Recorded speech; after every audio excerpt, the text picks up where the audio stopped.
Hey everybody, Happy New Year, Happy 2024. I hope you're doing well. I'm a little late to the party. It's January 8th, and I wanted to do this little video and give you blessings on January 1st or a little before, but like I said, I'm a little late to the party. I've been really busy, a lot of things have come up. So that adds to part of my blessing that I want to give to you is to learn to be gentle and kind with yourself.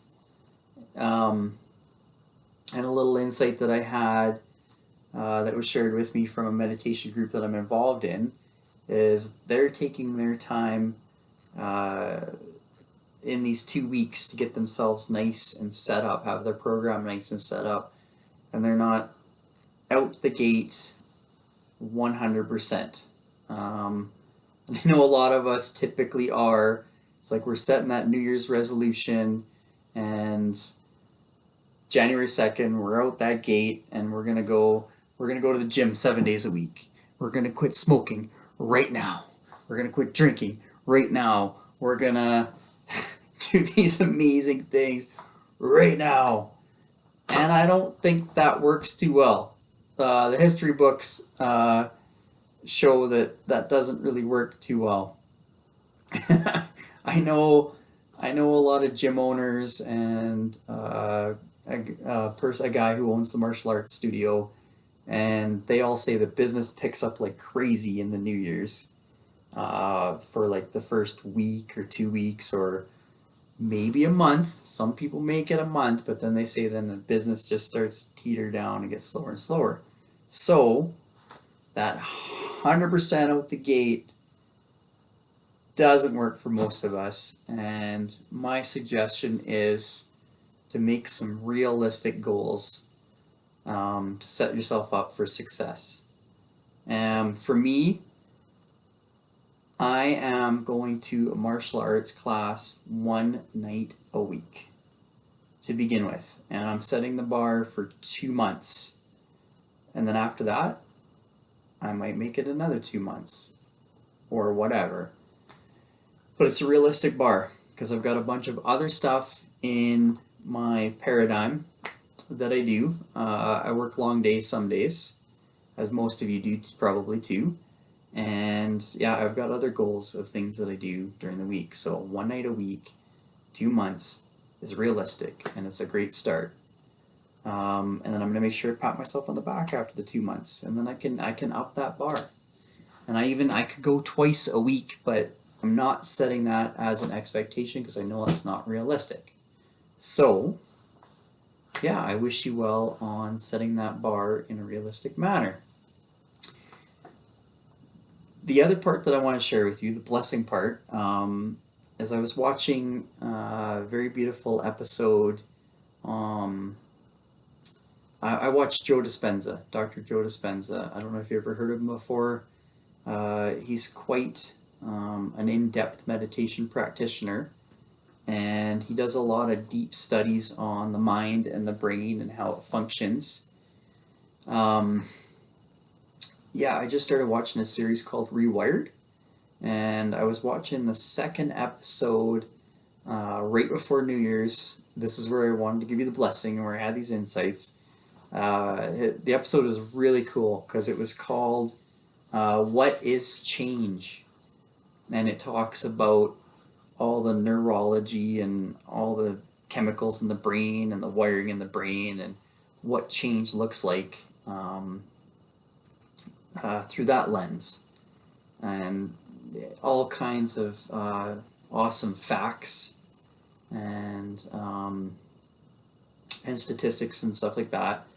Awesome episode. I highly recommend it. Part of what he had to say was that your typical human being thinks about 60,000 thoughts a day. And he was saying that we have the reoccurring 90% of those thoughts day in and day out. And he said that it's this wiring process because we got all these chemicals in the brain. Whatever we're thinking creates these feelings, and then these feelings create more thinking, There's all these chemicals and stuff going on in the brain, and they get released in the body, and so it's like we just get kind of stuck in these loops. Like I said, he said 90%. We think 90% of the same thoughts day in and day out. So we're creating and recreating the same old reality, and a big part of us is stuck in the past or jump into thoughts in the future, and it's tough to be in this present moment. Change is not easy. I recommend watching this episode because it goes a lot farther in depth what I'm sharing with you. But I just wanted to share that part with you because it just emphasizes the point that it's not easy for us to change, that it takes a lot of effort and dedication, and, in my opinion, small steps. And the other part I want to share with you is that change. This is what Dr. Joe Dispenza said on the episode too. Is that he said that change only happens in the uncomfort. So it's not going to happen coming home, sitting on the couch after work, watching the old football game.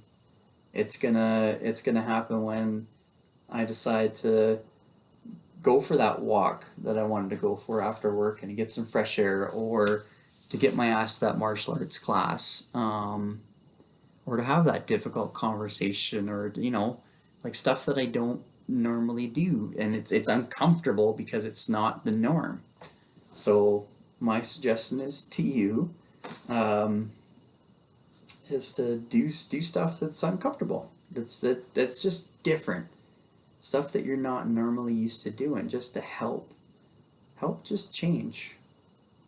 A beautiful book in the '80s is called "Feel the Fear and Do It Anyways," and I highly recommend that book as well. I've been dealing with anxiety for years, and that's been a huge, beautiful suggestion to me through that book. Feel the fear and do it anyways. I wouldn't have gotten anywhere um, if I didn't follow that advice. Because anxiety creates all kinds of fearful thoughts. It's like, am I gonna let that run the show anymore? No. So, anyways, my blessings to you for 2024. To do new and beautiful things, and to step in the uncomfort with ease, and to be gentle and kind on yourself.